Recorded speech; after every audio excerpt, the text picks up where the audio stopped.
भगवत गीता साक्षात भगवान की वाणी है। यह अर्जुन और भगवान श्री कृष्ण के बीच में हुआ दैवी संवाद है। ये संवाद आज से 5000 वर्ष पूर्व कुरुक्षेत्र नामक स्थान पर हुआ। भगवत गीता में जीवन के सभी महत्वपूर्ण प्रश्नों का उत्तर है, जैसे हम कौन हैं, भगवान कौन है, हमें कष्ट क्यों होते हैं, क्या पुनर्जन्म होता है, क्या अन्य ग्रहों पर जीवन है, हम कैसे इस जन्म और अगले जन्म में सुखी रह सकते हैं, हम कैसे भगवत धाम को जा सकते हैं। कोई पूछ सकता है कि कुरुक्षेत्र में हुए महान युद्ध जिसके दौरान भगवत गीता कही गई, उसका कारण क्या था। 5000 वर्ष पहले विचित्रवीर्य नामक एक महान राजा का देहांत हो गया। क्योंकि उसका बड़ा पुत्र धृतराष्ट्र जन्म से अंधा होने के कारण राज्यभार संभालने में असमर्थ था, अतः उसके छोटे भाई पांडु ने राज्य सिंहासन संभाला। पांडु की मृत्यु के बाद उसके 5 पुत्र, जो पांडवों के नाम से विख्यात थे, जो नियमानुसार राज्य के उत्तराधिकारी बने, लेकिन पांडव भी बालक ही थे, अतः धृतराष्ट्र ने स्वयं राज्यभार संभाला। धृतराष्ट्र के 100 पुत्र थे, जो कौरवों के नाम से जाने जाते थे। जब पांडव बड़े होकर राज्य संभालने लायक हुए तो वे संपूर्ण राज्य नहीं लेना चाहते थे, हालांकि वो उनका नियम संगत अधिकार था।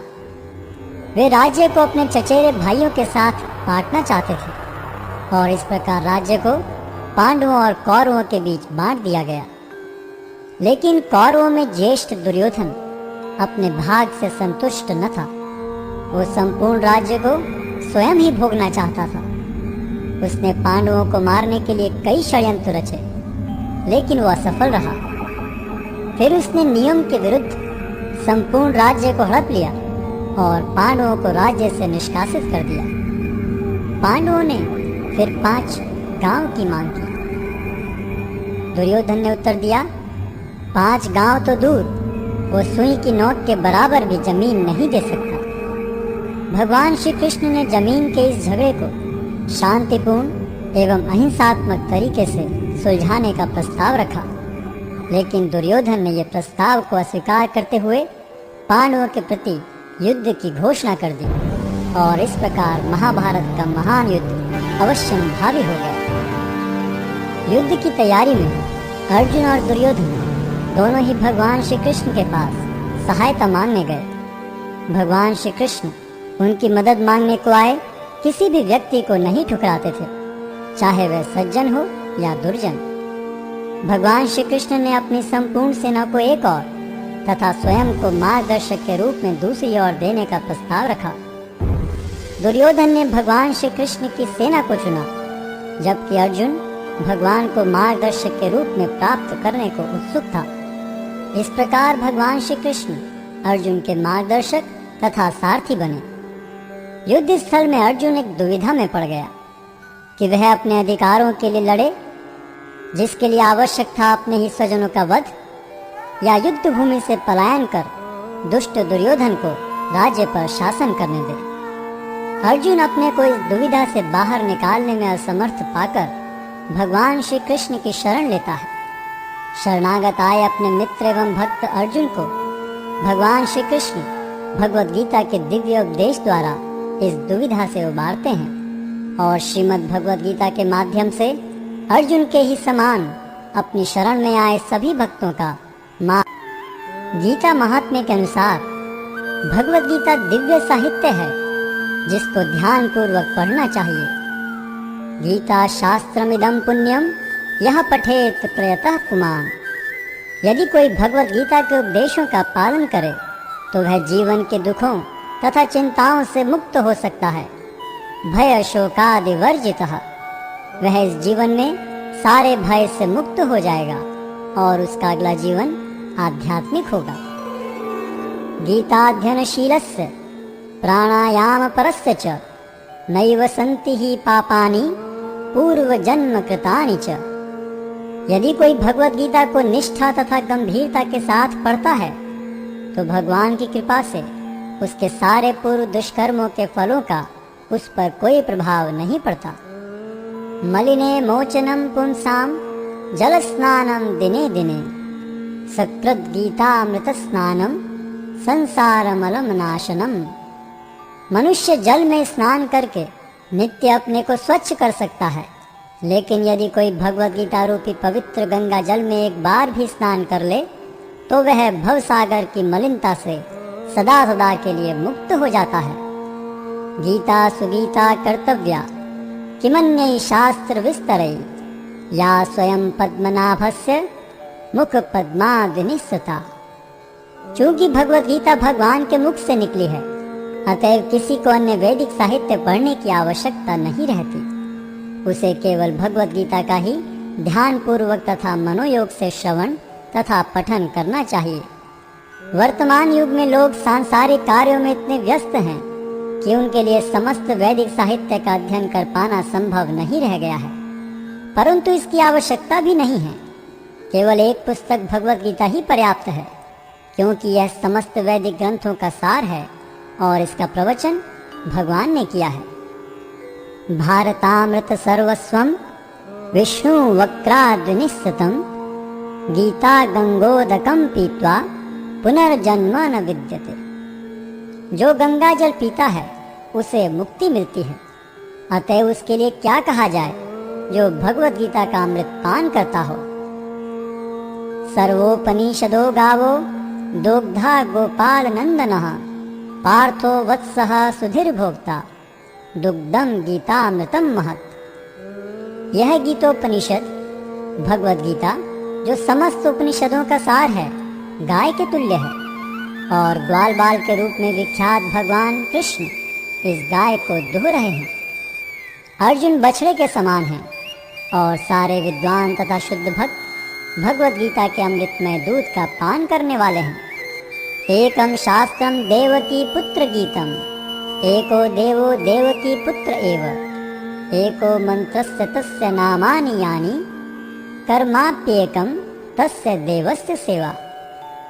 आज के युग में लोग एक शास्त्र, एक ईश्वर, एक धर्म तथा एक वृत्ति के लिए अत्यंत उत्सुक हैं। अतएव एकम शास्त्रम देवकी पुत्र गीतम, केवल एक शास्त्र भगवत गीता हो जो सारे विश्व के लिए हो। एको देवो देवकी पुत्र एव, सारे विश्व के लिए एक ईश्वर हो श्री कृष्ण। एको मंत्रस्य तस्य नामानि यानि, और एक मंत्र एक प्रार्थना हो उनके नाम का कीर्तन। हरे कृष्ण कृष्ण कृष्ण हरे हरे, हरे राम राम राम हरे हरे। कर्माप्येकम तस्य देवस्य सेवा, और केवल एक ही कार्य हो, भगवान की सेवा।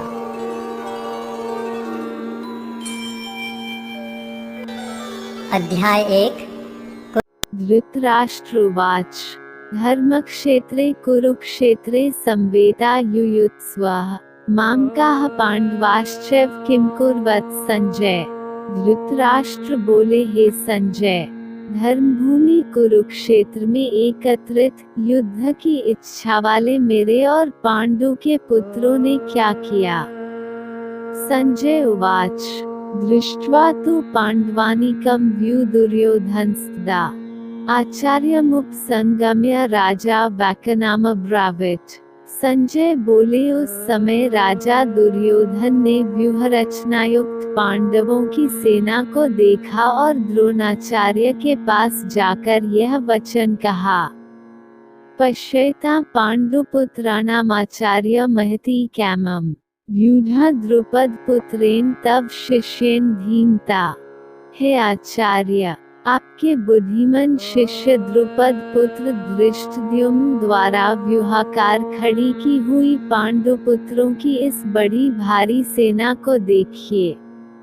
अत्र शूरा महेश्वासा भीमार्जुन समायुधि युयुधानो विराटाश्च द्रुपदाश्च महार्थः धृष्टकेतुश्चेकितानः काशीराजश्च वीर्यवान् पुरुजित कुंती भोजश्च शव्यश्च नरपुंगवः युधामन्युश्च विक्रांत उत्तमौजाश्च वीर्यवान् सौभद्रो द्रौपदेयाश्च सर्वैव महार्थाः इस सेना में बड़े बड़े धनुषों वाले तथा युद्ध में भीम और अर्जुन के समान शूरवीर सात्यकी और विराट तथा महारथी राजा द्रुपद, दृष्टकेतु और चेकितान तथा बलवान काशीराज पुरुजित, कुंतीभोज और मनुष्यों में श्रेष्ठ श्राव्य पराक्रमी युधामन्यु तथा बलवान उत्तमौजा, सुभद्रा पुत्र अभिमन्यु एवं द्रौपदी के 5 पुत्र ये सभी महारथी हैं। अस्माकं तु विशिष्टा ये तान्निबोध द्विजोतम नायका मम सैन्यस्य संज्ञात तानब्रवीमि ते। हे ब्राह्मण श्रेष्ठ, अपने पक्ष में भी जो प्रधान हैं उनको आप समझ लीजिए। आपकी जानकारी के लिए मेरी सेना के जो सेनापति हैं उनको बतलाता हूँ। भवान भीष्मश्च कर्णश्च कृपाश्च समितिञ्जयः अश्वत्थामा विकर्णश्च सौमदत्तिस्तथैवच। आप द्रोणाचार्य और पितामह भीष्म तथा कर्ण और संग्राम विजयी कृपाचार्य तथा वैसे ही अश्वत्थामा, विकर्ण और सोमदत्त का पुत्र भूरिश्रवा। अन्ये च बहवः शूरा मदर्थे त्यक्त जीविताः नानाशस्त्र प्रहरणाः सवे युद्ध विशारदाः। और भी मेरे लिए जीवन की आशा त्याग देने वाले बहुत से शूरवीर अनेक प्रकार के शस्त्रास्त्रों से सुसज्जित और सबके सब युद्ध में चतुर हैं। अपर्याप्तम तदस्माकं बलम भीष्मभिरिक्साइटम पर्याप्तम त्विदमेतेषां बलम भीमभिरिक्साइटम। भीष्म पितामह द्वारा रक्षित हमारी वह सेना सब प्रकार से अजेय है और भीम द्वारा रक्षित इन लोगों की यह सेना जीतने में सुगम है। अयनेषु च सर्वेषु यथाभागं वस्थिताः भीष्मेवाभिरक्षन्तु भवन्तः सर्वैः। इसलिए सब मोर्चों पर अपनी अपनी जगह स्थित रहते हुए आप लोग सभी निस्संदेह भीष्म पितामह की ही सब ओर से रक्षा करें। दोनों सेनाओं की शंख ध्वनि का कथन। तस्य संजनयन् हर्षं कुरु वृद्धा पितामहः सिंहनादं विनिद्योचे शंख दद्मो प्रतापविन्। कौरवों में वृद्ध बड़े प्रतापी पितामह भीष्म ने उस दुर्योधन के हृदय में हर्ष उत्पन्न करते हुए उच्च स्वर से सिंह की दहाड़ के समान गरज कर शंख बजाया। ततः शंखाश्च भैर्यश्च पण्वान् गोमुखाः सहस्वाभ्यहन्यन्त स शब्दास्त्युम्युलो भावित। इसके पश्चात शंख और नगाड़े तथा ढोल, मृदंग और नरसिंघे आदि बाजे एक साथ ही बज उठे। उनका वह शब्द बड़ा भयंकर हुआ। ततः श्वेतर्हयैर्युक्ते महती स्यन्दने स्थितः माधवः पाण्डवश्चैव दिव्यो शंखो प्रदधमतुः।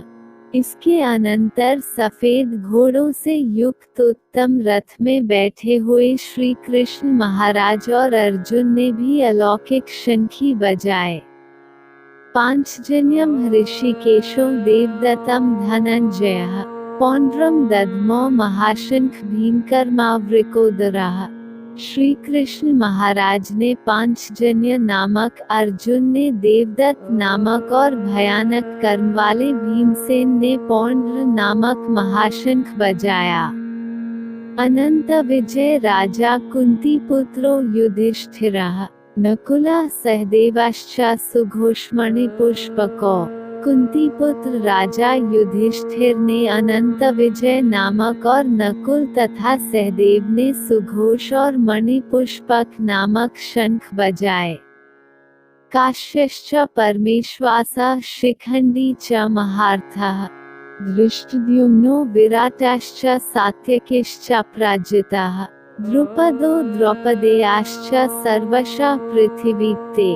सौभद्राश्च महाबाहुः शंखान् दद्मुः पृथक् पृथक्। श्रेष्ठ धनुष वाले काशीराज और महारथी शिखंडी एवं धृष्टद्युम्न तथा राजा विराट और अजेय सात्यकी, राजा द्रुपद एवं द्रौपदी के 5 पुत्र और बड़ी भुजा वाले सुभद्रा पुत्र अभिमन्यु, इन सभी ने, हे राजन, सब ओर से अलग अलग शंख बजाए। सघोषों धार्तराष्ट्राणां हृदयानि व्यदरायत् नभश्च पृथ्वी चैव तुमुलो व्यनुनादयन्। और उस भयानक शब्द ने आकाश और पृथ्वी को भी गुंजाते हुए धार्तराष्ट्रों के अर्थात आपके पक्ष वालों के हृदय विदीर्ण कर दिए।